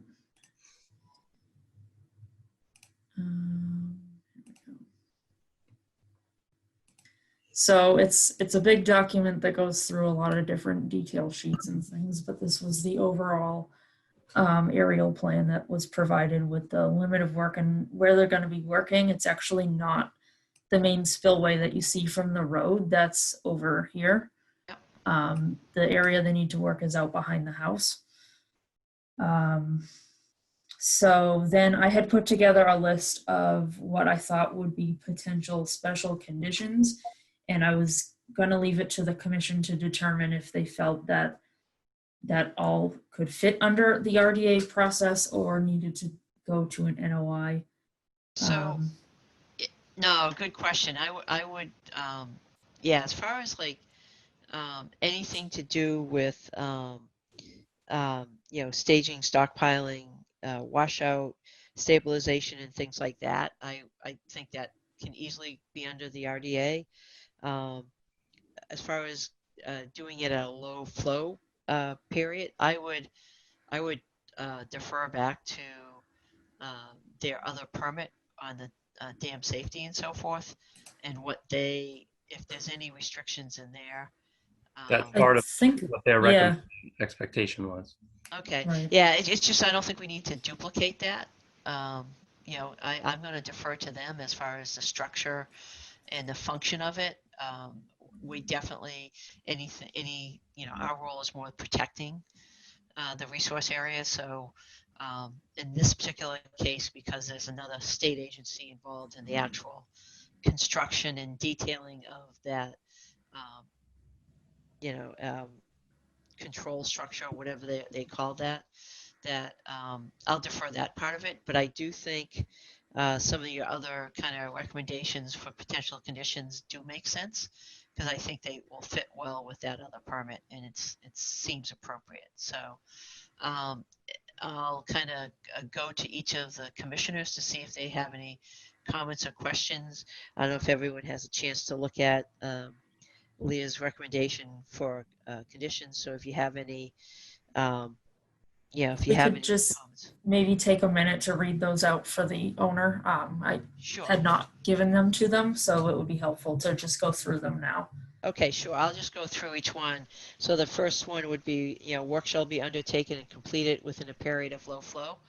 I think if that's in your other permit, then I'm not sure if we need to include that, Leah. Okay. All staging and stockpiling shall take place as far from the resource area as possible. Fairly straightforward. We just want to protect the resource areas. All impervious concrete washout structures shall be installed as far from resource area as possible and utilized as sole place to rinse concrete trucks and tools on site. So, excuse me, let me reread this, okay? An impervious concrete washout structure. So what we're talking about is concrete trucks will wash the concrete out. And so Right. we're saying it just has to be far away from the resource areas as possible and utilize as a sole place to rinse concrete trucks and tools on site. Materials deposited within the structure must be disposed of off-site. Stabilization of surrounding banks shall be maintained or restored if affected during the construction, putting it back the way it was. Erosion control shall be utilized along adjacent shoreline. Do they show erosion control on the plans that they submitted? I don't remember. Okay, we'll just kind of have that as an open question for now. And contractor to submit a detailed dewatering plan for the commission's approval. So we have the dewatering plan in hand already. Okay, It's expected to be a no higher than 6 foot cofferdam with using super sacks of sand, and it'll be also have a forgetting the terminology, the tarp that will go over the top of the that cofferdam as well to make it impervious to water. okay. Yeah, so there could be a silk curtain. There's a bunch of different terminologies Right. there might be. So, okay. Okay, so those are the conditions that Leo had recommended. So I'll kind of go around to the different commissioners to see if you have any other questions on this project. One thing before we get going is that when we had initially received this, John wasn't on the commission. So what is his role on this public hearing, because it's been restarted and re-advertised? Or am I asking a good question that we don't have the answer? I mean, in the past, if we've ever had an attendance issue, our solution was to re-advertise, reintroduce the project, so to speak, and then that person became an eligible voter. Okay. So seeing as we kind of just went over the exact work to be done now, and we didn't exactly know that then, I think he's actually more informed now than we all were Okay. before, if that makes any sense. A cutting edge. There you go. And again, what we're trying to do is just follow procedures about who's allowed to vote and who isn't. Yep, And that's fine. so, yeah, so, but no, I would agree that previously, when this was originally submitted, the level of detail on the plans and so forth wasn't there yet. So now we have all that, and more importantly, they have the permit, from the appropriate state agency now. So that will deal with the structure and the function and all the details. So, Alicia, do you have any other questions or comments? You're on mute, but I see your head shaking no. Sorry, my dogs were barking. No, I don't. Not a problem. Helen, do you have any questions? Nope, I'm fine. Okay. Yeah, I really don't have any questions. Congratulations for getting the other permit and going through the state. Thank you. Thank you. I mean, you have a very unique location there because I walk by there a lot, and Oh. I have, yeah. So it's actually really a beautiful place there. Oh, thank you. Thank you. We'll keep it that way. Yes, and not having a whole river underneath your house is something that you want to protect against. So It's preferable, yes. yes, You got it. Okay, so I'm just going to open it up quickly to the public, and then we get to the conditions. If there's anyone online that has any comments or questions on this project, please use the chat function and your name and address and submit any kind of questions or comments. And we'll kind of talk now about the conditions. So as far as the rest of the commissioners, if anyone has any kind of comments or questions, I'll go around real quick. Helen, do you agree with the comments that Leah has pulled together? Yes, I do. Alicia? Yes. And John? Yes, I do. And so as far as the applicant goes, do you have any kind of questions with those erosion control, the special conditions that we're talking about, kind of around the erosion control and things like that, and would be happy to explain it in more detail? Yeah, I could use a little more detail on the erosion control in particular, mostly for the fact that we expect very little, if any, erosion based on the size of the area that's going to be affected. So yeah, I guess whatever you could share with us, that'd be great. Sure. And Leah, did you have any specific areas or? Let me pull that plan back up. Yeah.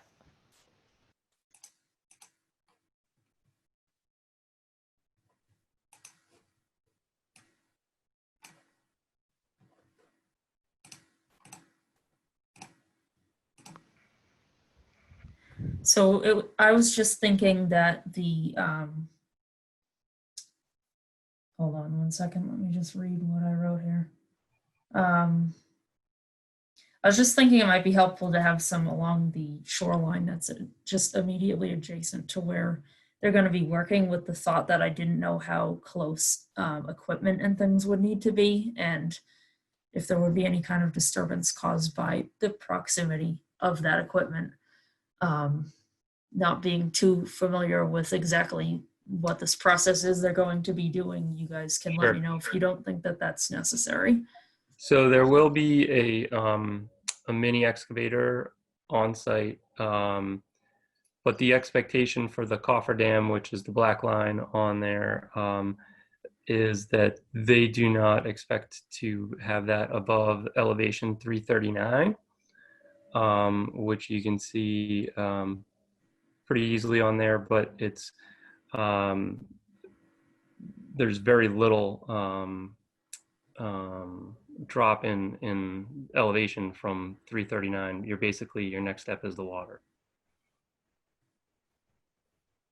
So I think to kind of what Leah's talking about, and generally, you're doing this work to this, inlet, and you're putting the coffin. It's really more about, how much you're going to disturb the ground, and is there going to be a potential for erosion because it all sloped towards the pond there. In reality, is it's not a very large area, Right. And we're not really talking about a lot of siltation. So if just on this plan, if you had, you know, access to the mini excavators around the northerly side of your dwelling and it came back and then you're disturbing that area and it would run towards the pond, you're not talking about a lot of erosion control just to make sure it doesn't get there. Uh-oh. Oh no. Are you kidding me? I can call back on this. Whoops, we're having technical difficulties there. Yeah, Yeah, sorry. we're still here. Okay, all right. So Can it you looks hear like us? it would, Okay. yeah, so it looks like it'd be a fairly small area that would require erosion control. I'm wondering if, Leah, we should have this erosion control shall be utilized along the adjacent shoreline as determined at a site visit prior to construction. Just so that your contractor can say, this is what we're doing, and that you can go out there and say, well, this might be a little area that you need it. Just something, it sounds like it's a, you know, it's a big disturbance because it's a lot of work, but maybe it's not, but we can take care of that with a site visit and just have you know, So we're a supposed to conversation. have a pre-construction meeting with the DCR as well as the contractor and the engineer. So when we coordinate that meeting with them, I'm sure that we can probably coordinate that calendar with you guys to make sure that you can hear directly from the engineer and the contractor and DCR's sake as well. That'd be perfect. I don't know that DCR will come out. They just asked for an invitation based on the engineer and the contractor. They both said that sometimes they show up, sometimes they don't. Gotcha. And again, I think we would just be, yeah, we'd have Leah go out so that you get a little bit more understanding of what the extent of it is. And then at that point, we can delegate through the condition to say if you need anything then or not. Make it a little bit easier that way. And you already have the dewatering plan, so that's just something you can give us a copy Yeah, I can of. forward that to you tonight even. Yeah. Is If I there can any just- other? Go ahead. Sorry, if I can just note one other thing we need to take care of is their waiver request to work within the no disturb Okay. because of the nature of the project. There is no way around that, so yep. Correct. So, okay. If there's any other comments on these conditions, we can then move towards having a vote, having a motion first to allow for a waiver for work within a no disturb. So let's, can someone give me a motion on that? I make a motion to allow work within the no disturb zone for the project at 37 Waterville Street. Do I have a second? Jeannie here, and I second that motion. Do a vote by roll call. John? Yes. Alicia? Yes. Helen? Yes. I am also a yes, the motion passes. Okay, so anything else we need to take care of, Leah? Nope. Okay. Okay, so you're aware that if we give a negative determination, that's what you want. And then if a positive determination would mean you need to go to notice intent. Just usually like to let people know that just so they, you know, understand that when you hear those words, that's what you're really looking for. So do I hear a motion to issue a negative determination with the special conditions as listed, except for the first one, which is already on the other one, on the other permit by DCR. Do I have a motion? I make a motion to issue a negative determination for the project at 37 Waterville Street with the following special conditions. All staging and stockpiling shall take place as far from the resource area as possible. An impervious concrete washout structure shall be installed as far from the resource area as possible and utilized as the sole place to rinse concrete trucks and tools on site. And materials deposited within the structure must be disposed of off-site. Stabilization of surrounding banks shall be maintained or restored if affected during construction. Erosion controls shall be utilized along the adjacent shoreline. And the contractor to submit a detailed dewatering plan that the commission will approve. And I would just make one amendment to one of those conditions as far as erosion control shall be utilized as long as adjacent shoreline as coordinated by the agent during a construction kickoff project. Yeah, meeting, I should say. So I have a motion. Do I have a second? Ellen Cheney here. I second that motion. Great. So to the applicant, do you have any other questions? Because we're about to vote on it. I don't think so. Okay, great. We have a motion. We have a second. I'll do a roll call for the vote. John? Yes. Alicia? Yes. Helen? Yes. I am also a yes. The motion passes. So you're all set. Good luck. And yeah, please reach out. Yeah, you're on an adventure here. Yeah, just reach out to Leah as far as getting the paperwork and then sending her the dewatering and so forth, and then coordinating with the kickoff meeting. So Okay. Sure. All right. That sounds good. thank you. Thank you very much. Thank you. All right. Bye-bye. Bye-bye. Are we done, Leah? Amazingly, yes. I realize it's only been 2 hours, but it feels like 6 to me. I find that you guys do better when you have more on the agenda. It keeps you going quicker. Kind of power through it. Yeah. So is there, there's no other hearings or no other action items, having none of Nope. that? One question. Yes. So I got my paperwork in the mail from the town, I guess, for 3 more years. Yes. But I'm supposed to send it back, but I was not around to send it back. So it's going to be late, but I guess I'll do it. Thank you. Thank you. So I'm sure that Leah can help with making sure the selectmen know that you are. Yeah, I don't have a scanner, and we've been camping, and it wasn't a priority. No offense. Yeah, and it's also a public emergency that it's just not normal times. Right. You got a good excuse there. That's anything else? If I joins during a public emergency, you can renew during a public emergency. There you go. Cool. Well, it said you must sign it and get it back by like some date at the beginning of June, and I think I maybe opened it 2 days after. Yep. So I would just say go ahead and process it. I'm sure there's a meeting that they vote all the appointments and stuff. So, and you'll probably get an email from them or something. But that's Yeah, if you wanna, you said you don't have a scanner, so if you can just take a picture of it with your phone and email it to me that way, I'll see what's acceptable to them over there. But I'm happy to be the go-between for you. Yeah, I meant to email you the other day, but stay-at-home momming is a lot to adjust to. Yeah. Yeah. Okay. So without anything else, I think it's the amazing part is that John's only been at Zoom meetings. I went to one in-person meeting and I wasn't a commissioner at that point. I understand that. You have a very unique experience, very different than almost any other commission member I've ever known. So you're special. It works out that way. Yeah.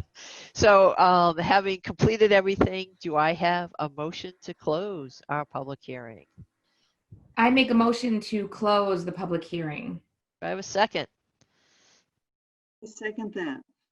And this time, because we're the only ones left, I am going to do a voice. All those in favor of closing, aye? Aye. Aye. So everyone have aye. So the meeting is closed.